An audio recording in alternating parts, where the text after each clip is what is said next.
Urano na arqueoastrologia. Meu nome é Sérgio Seixas, do Grupo Terra de Rudá, e eu gostaria de falar um pouquinho sobre a perspectiva do Urano dentro do sistema da arqueoastrologia. Quando a gente fala de uma astrologia mais voltada para a personalidade, de características de personalidade, que é um trabalho um pouquinho mais superficial, a gente vê que Urano é uma oitava de Mercúrio, rege Aquário, né? Mercúrio tem todo um aspecto mental de Gêmeos e racional de Virgem, mas de coisas assim mais objetivas, mais práticas, mais pragmáticas, ao contrário do Urano, que é uma oitava acima, já tem toda uma ligação com instâncias mais sutis, né? Então, quando a gente começa a estudar essa astrologia mais focada assim, em características de personalidade, Urano vai falar sobre tecnologia, a busca de transcendência, a relação com o meio ambiente, né, inovação, criatividade. E o Urano é uma pulsão dentro da psique humana que faz com que a gente questione uma série de comportamentos, de padrões. O Urano está longe de ser conservador, é uma pulsão progressista, disruptiva, né, que tem essa função de fazer a fila andar, ou seja, que a gente vai adiante das coisas que a gente já conquistou, né? Então, é um planeta que tem uma potência, né, eu diria até um gênio, né, um certo gênio, uma certa genialidade nas suas proposições, e que a gente pode ver assim, quando a gente faz o mapa de uma pessoa, a casa onde o Urano cai, nem tanto o signo, né? O signo tem uma certa importância, ele fica ali 7 anos em cada signo, tem uma certa importância, mas o planeta Urano no signo ele não singulariza tanto, e sim na casa, né? Às vezes no primeiro quadrante, no segundo, no terceiro, no quarto quadrante, o Urano ele vai assumindo perspectivas do mais denso, que é o primeiro quadrante, casa 1, 2 e 3, até o último quadrante, onde as pessoas, de um modo geral, têm uma preocupação social, uma preocupação de ajudar o próximo, de se envolver com políticas públicas, com o meio ambiente, né, com a área sanitária, a área da saúde como um todo, mas a saúde mais ampla.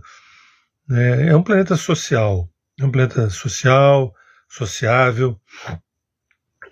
Claro, ele mexe também com outros aspectos que a gente conhece como ansiedade, né, uma certa agitação, alguns impulsos, às vezes dá um certo curto-circuito, sabe? Muitas vezes a pessoa tem um certo blackout por causa do excesso de Urano, que Urano é um giro muito alto, né, um mental muito acelerado, e aí às vezes a pessoa dá ruim, né? E ela dá uma apagada, dá um blackout, porque 220 volts é muito intenso, né? E, como eu disse, regem também aspectos mais geniais da inteligência. Para Urano, não tem assim a priori certo e errado, depende da situação. O que é bom para um pode não ser bom para outro, e certas tradições. O Urano não tem nada a ver com tradicionalismos, nada a ver. Pelo contrário, ele veio questionar algumas coisas. Isso funcionou no passado, mas no presente é um outro momento. E é como se ele fosse uma espécie de atualização do aplicativo da psique. O Urano ele sempre demandasse que a gente fizesse uma atualização, né, da nossa psique, né, da nossa psique coletiva, inclusive, através de costumes, de hábitos. Agora mesmo, a gente já está sobre uma egrégora aquariana, nós estamos já há um bom tempo nos aproximando da era de Aquário, e alguns aspectos aquarianos estão acontecendo, essa conjunção que aconteceu em 2020, Júpiter-Saturno em Aquário, que tem uma extensão de 20 anos de influência. Isso faz com que, por exemplo, a noção de família, nossa relação com família, nossa relação com a própria sexualidade, nossa relação com alguns apegos, algumas dependências. Claro, existe um novo humano surgindo, existe uma nova civilização surgindo, e não precisa ser astrólogo para perceber isso, basta a gente sair da nossa bolha e olhar para fora e ver que as coisas estão acontecendo. Muita gente se equivoca ao achar que isso é um modismo, né? Essas novas tendências sexuais, afetivas, né? Ou então o processo educacional, essas coisas da inteligência artificial. É como se isso fosse uma espécie de moda, mas não tem nada de moda aí. Nós estamos virando uma chave e isso, evidentemente, passa pelo comportamento, pelo nosso comportamento, pela nossa psique coletiva. E eu, particularmente, fico muito excitado com essa possibilidade, né? De a gente fazer uma ressignificação, uma releitura, uma reinvenção, uma recriação daquilo que funcionou, que deu certo, mas agora a gente tem que ir adiante, né? Não porque seja um desejo, mas o Dharma manda, a lei manda. Né? Então, esse é um ponto. Então, eu estou falando de um Urano que não é só um planeta no céu, mas também é uma instância da psique, né, que representa o nosso anseio de transcendência. E agora eu convoco um pouco da arqueoastrologia, do Urano na arqueoastrologia. Primeiro, para quem está chegando agora, que ainda não ouviu algumas das lives que eu fiz sobre a arqueoastrologia, é um sistema criado por mim e por Lígia Franklin de Oliveira.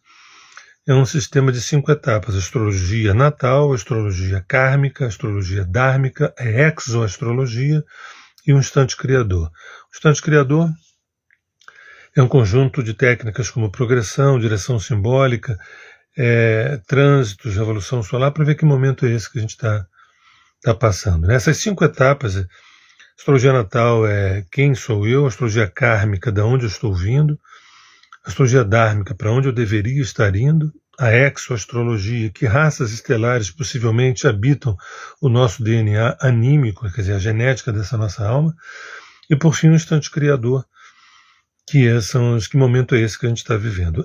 Esse sistema chamado arqueoastrologia, ela se fundamenta em cima da carta natal, em cima do mapa natal, os 12 signos, as 12 casas, os planetas, mas o olhar é mais profundo. O próprio prefixo arqueo já implica um olhar um pouco mais arqueológico sobre. Né?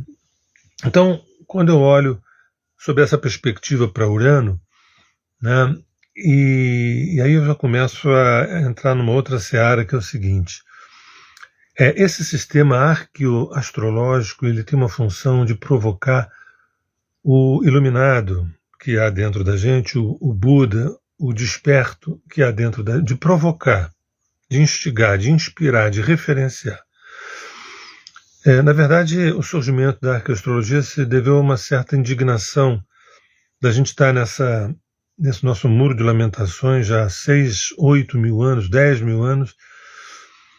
E, claro, evoluções aconteceram, não só tecnológicas, mas evoluções comportamentais aconteceram, mas o essencial a ficha ainda não caiu. A ficha ainda não caiu de que nós somos verdadeiros Budas, nós somos verdadeiros seres iluminados, nós somos, não estamos. Toda uma educação, toda uma pedagogia estimula o nosso desvio, o desvio do nosso ego em relação ao nosso ser, em relação à nossa alma. Quando a gente faz esse trabalho de 5 etapas, uma etapa a cada mês, são 5 meses, né, da arqueoastrologia, a função é falar assim: olha, aqui tem as digitais do retorno para casa, aqui tem as digitais de você ir ao encontro desse ser desperto que é em você, desde sempre. As inúmeras encarnações que se teve, nessas inúmeras encarnações, com épocas diferentes, né? Idade antiga, Idade Média, Idade Moderna, Contemporânea, pós-contemporânea, ainda que tivesse essa ou aquela moda, essa ou aquela tendência, sempre houve dentro do ser humano esse ser desperto, esse ser iluminado, que precisa ser provocado, ele precisa ser tocado. Uma das coisas que passou a me incomodar de um tempo para cá em relação à astrologia é ela continuar fazendo uma bela tradução da personalidade. Aí você vai traduzindo as características dos signos, de Áries, Touros, Peixes, Câncer, do ponto de vista da personalidade. E a pessoa diz, nossa, bateu, tem tudo a ver comigo, nossa, me descreveu.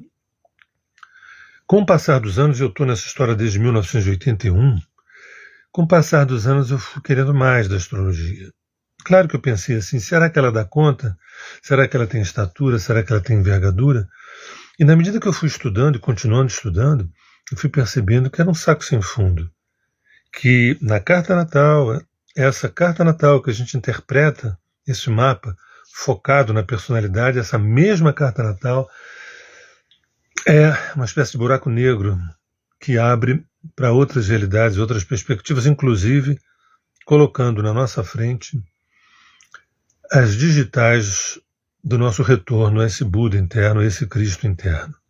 Toda vez que eu falo Cristo, toda vez que eu falo Buda, eu estou me referindo não a pessoas, mas a arquétipos. A mesma coisa quando eu falo de signos, eu estou lidando com arquétipos. E quando eu me refiro a planetas também, eu estou me referindo a pulsões psíquicas. O olhar da arqueoastrologia não fica refém de que Vênus está lá em cima, Marte está lá em cima, não.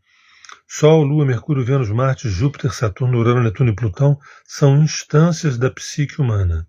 São pulsões da psique humana. Evidentemente que são planetas, satélites e tudo mais. Mas, e por que chegar a essa óbvia conclusão? Né?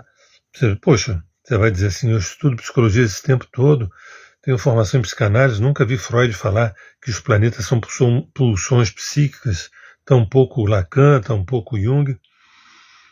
É verdade, é verdade. Mas eu parto de um pressuposto, através desses mais de 4 décadas de estudo, que quem nasce no sistema solar, né, tem uma espécie de cosmogonia, traz uma cosmogênese dentro de si, uma cosmogênese psíquica, onde incorpora, de alguma forma, tudo o que está à nossa volta. Para falar a verdade, nós incorporamos tudo que estão em todos os lugares. Esses inúmeros universos que a gente sabe que tem, somos nós também. Em frações de frações de frações. Quando a gente começa a acordar para essa realidade, a gente quer mais da existência. A gente quer mais da gente. A gente quer mais da nossa competência de gestão, de administração da nossa vida. A gente quer mais autorrealização.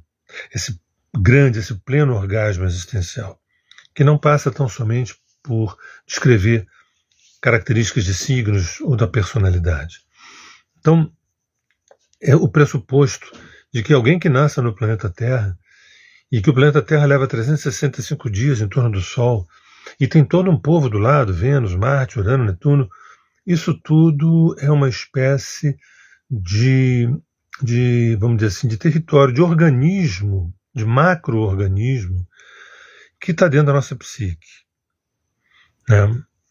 E a minha relação com a psique, quer dizer, com a alma, no sentido amplo da palavra, é uma relação de reverberação com tudo.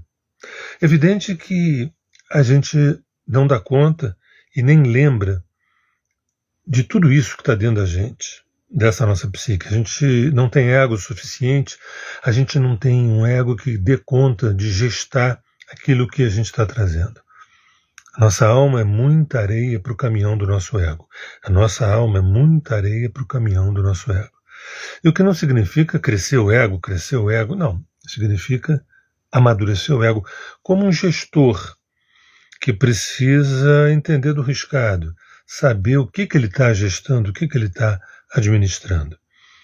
Administrar um ser humano, né, e o seu desejo de gozo, o seu desejo de orgasmo, o seu desejo de comunhão, o seu desejo de pertencimento, o seu desejo de unidade, ou, quiser tirar a palavra desejo, os seus instintos de unidade, né, de orgasmo, de prazer mais amplo, a gente tem que saber o que está fazendo. A gente tem que saber o que está fazendo. Não basta ter boa vontade, não basta desejar, não basta ter boas intenções. Tem que ter competência. E o surgimento da arqueoastrologia é uma tentativa de mostrar essa cartografia, mostrar esse mapa, falar assim, olha, existem conhecimentos milenares que apontam o caminho de volta para casa. Caminho de volta para casa, leia-se. O meu encontro comigo. Meu encontro comigo, leia-se. O meu estado de unidade, de comunhão com a fonte primordial.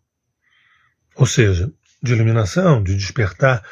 Quantos Budas vivos existem hoje no planeta?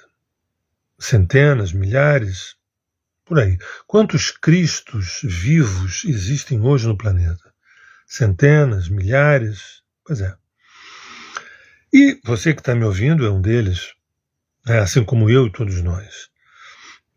Mas, evidentemente, tem toda uma educação à nossa volta que nos distrai dessa nossa natureza, dessa nossa verdadeira realidade, que é, somos seres de luz, somos energia condensada. Ou seja, complicado nós nos identificarmos com o processo de escravidão, com o processo de interdição, de paralisia, de bloqueio, de medo, de insegurança. O que aconteceu com a gente? O que aconteceu? Por que nós chegamos aonde chegamos? Nós fomos bem instruídos para chegar nesse lugar da impotência.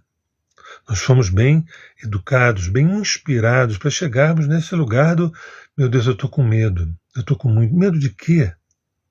Medo de quê? Percebe? Nós somos... isso tudo que eu estou falando tem a ver com Urano na arqueoastrologia. Porque Urano, ele não tem nenhuma relação com... Sabe, a pessoa diz assim, essa doença não tem cura. Urano, ele questiona. Olha, o negócio é o seguinte, esse padrão sexual é perversão. Vamos conversar sobre isso? A amplitude de Urano como uma pulsão psíquica é de tal ordem que nos leva, mais cedo ou mais tarde, ou quem sabe mais tarde ou mais tarde, nesse despertar. Quando a gente lê quando a gente lê a história mítica do Siddhartha Gautama, que ele senta ao pé da árvore, depois de todo um processo, de um longo processo, e ali ele se ilumina, né? E esse processo é um processo que a nossa relação com família, com pai, mãe, com filhos, com trabalho, com profissão, com dinheiro, com o capital, com o mundo propriamente dito, assume uma outra dimensão. A própria espiritualidade, Urano, ele não tem nada a ver com a personificação ou a personalização de pessoas que são santas, que são deuses, que são semideuses, que são isso. Urano é o seguinte, deuses e semideuses e humanos somos nós. Nós somos tão humanos que somos deuses. Nós somos tão deuses que somos humanos. Esse é o Urano. Urano dentro da arqueoastrologia. Em que casa cai o teu Urano? Casa 4, 8, casa 13, casa 15? Não. Para Urano não tem essa história. Ele pode cair além da casa 12. Né? Porque é um esgarçamento. O Urano ele faz um alongamento na nossa inteligência, na nossa perspectiva. Quando a gente olha uma carta natal sob o ponto de vista da arqueoastrologia, Urano, não sei se vocês já souberam, mas às vezes é difícil fazer o trânsito de um mestre iluminado. Você está lá com aspectos difíceis, né? Saturno cortando o ascendente, quadrado Lua, Plutão fazendo um quincuncho com o Sol, e aquele mestre iluminado está numa boa. Por quê? Ele transcendeu as supostas influências tanto do céu, dos planetas, quanto da própria psique. Ele está no olho do furacão, que é um lugar mais sereno possível. Isso ele aconteceu a partir da consciência. E consciência é Urano, Urano é consciência. Depois a gente vai falar sobre Netuno e Plutão na arqueoastrologia, como também dos outros planetas também, né? Mas Urano é a consciência. E uma coisa mais poderosa do que os trânsitos, as progressões, as revoluções solares ou até a própria carta natal é a consciência. Às vezes você pega o mapa de uma pessoa e diz assim, puxa, você tem aqui um Saturno conjunção Lua em Capricórnio, você tem um lado travado, bloqueado, fechado, não se abre, medo de expressar os sentimentos, tudo isso tem uma razoabilidade, tudo isso tem uma veracidade, mas para Urano, né, quando a gente vibra essa pulsão chamada Urano dentro da nossa psique, tudo pode se transformar agora, nesse instante. Porque Urano, na visão da astrologia clássica, é o futuro. Mas para a arqueoastrologia, Urano é o presente. É o estado de presença. É o estar presente na presença. Na presença do agora, na presença desse grande corpo, chamado mistério, chamado fonte primordial. Urano, para a arqueoastrologia, ele se recusa a ser tão somente um estímulo à tecnologia, um estímulo à criação. Urano é muito mais do que fiz uma música legal, escrevi um livro interessante, estou trabalhando com inteligência artificial, adoro o chat GPT, isso tudo é Urano. Mas quando a gente tem um olhar arqueoastrológico, inclusive quando a gente vai para as civilizações pré-diluvianas, com o olhar uraniano, as coisas ficam mais fáceis de compreender. Ficam mais fáceis de compreender e ficam, eu diria, menos difíceis da gente resistir. Resistir ao amor, resistir à nossa potência, resistir à potência erótica da vida. Fica mais difícil a gente resistir. Porque Urano é o gênio da lâmpada, é o gênio do espírito, é o gênio da alma, é o gênio do ser. Urano diz assim, por que não? Quem disse que não? Onde é que estava escrito que não? Pois é. Então, sob esse olhar da arqueoastrologia, Urano é uma pulsão de libertação. De libertação. Ele rege as terapias. Netuno rege a psicologia, né? Plutão, a psicanálise. Mas Urano, as terapias, as psicoterapias, as terapias holísticas, as terapias dos novos tempos. Isso é ótimo. Isso é ótimo. Mas tem um momento que todas as técnicas, todas as terapias, até elas ficam para trás. Tem um momento que aquela questão com a minha mãe, aquele problema com meu pai, aquele trauma que eu nunca superei, quando a gente é ungido pela força uraniana, esses aspectos eles caem por terra. Eles caem por terra. Muitas das nossas neuroses são mecanismos identitários, A gente usa essas nossas neuroses para se afirmar no mundo.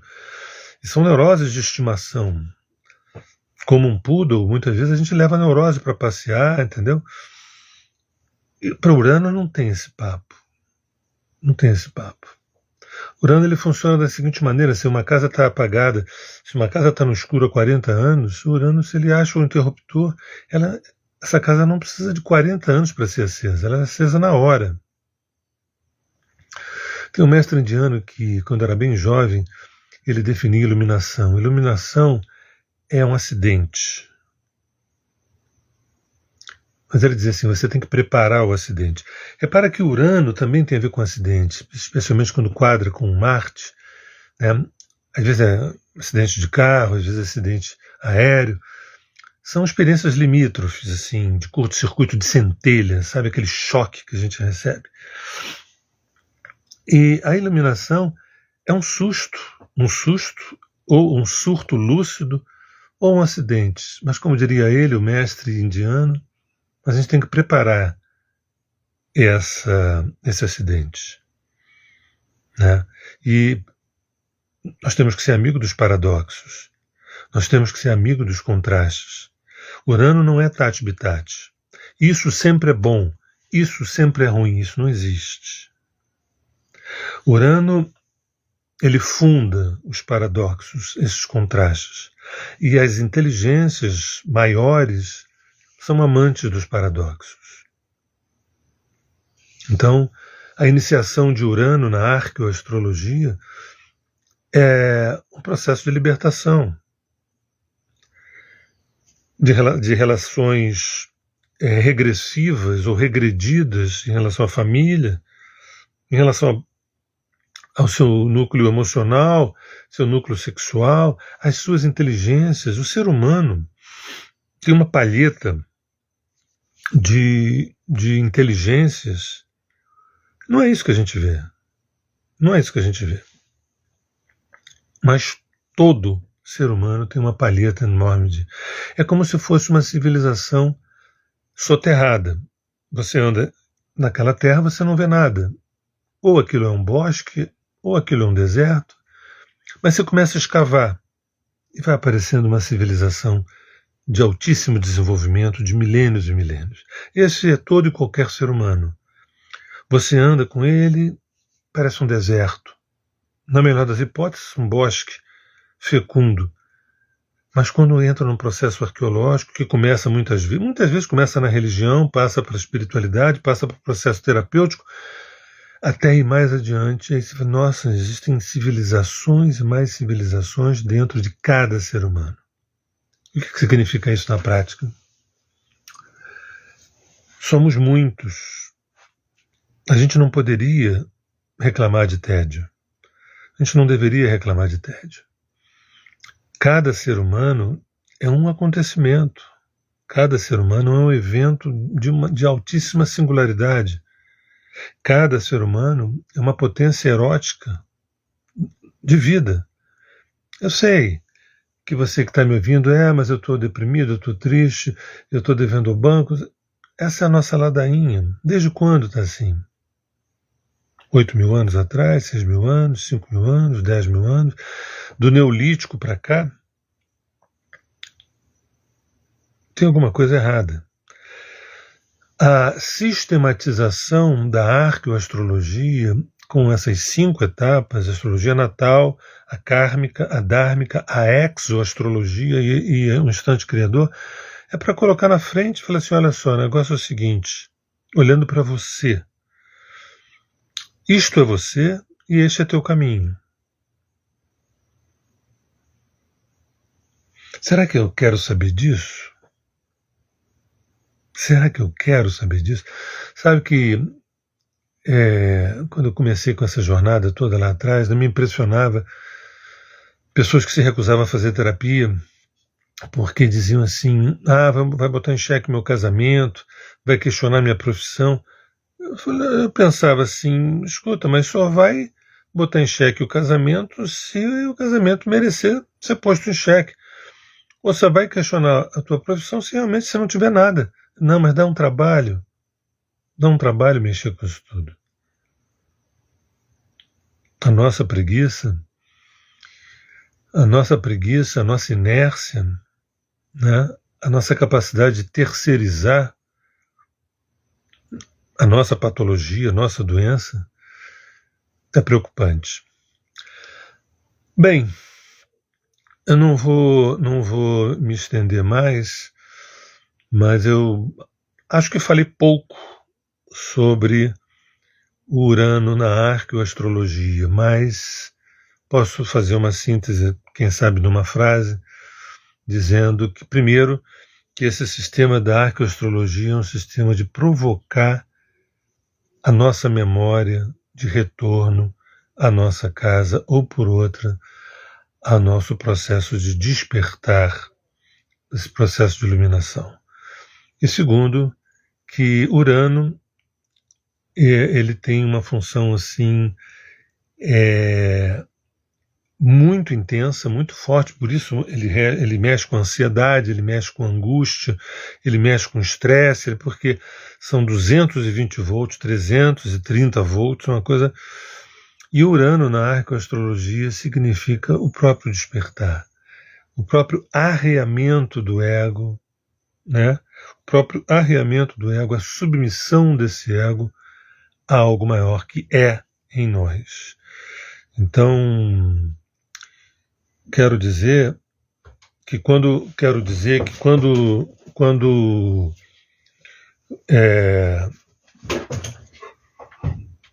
a gente se depara, com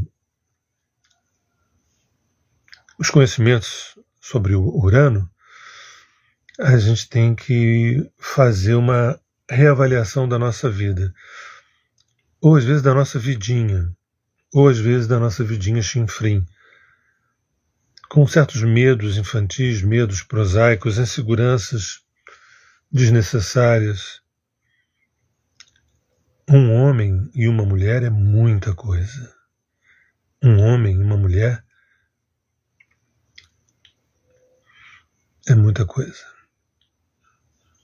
Mas a gente tem que usar a escovinha, a pá do arqueólogo, da psique, para poder acessar essa potência que é em nós.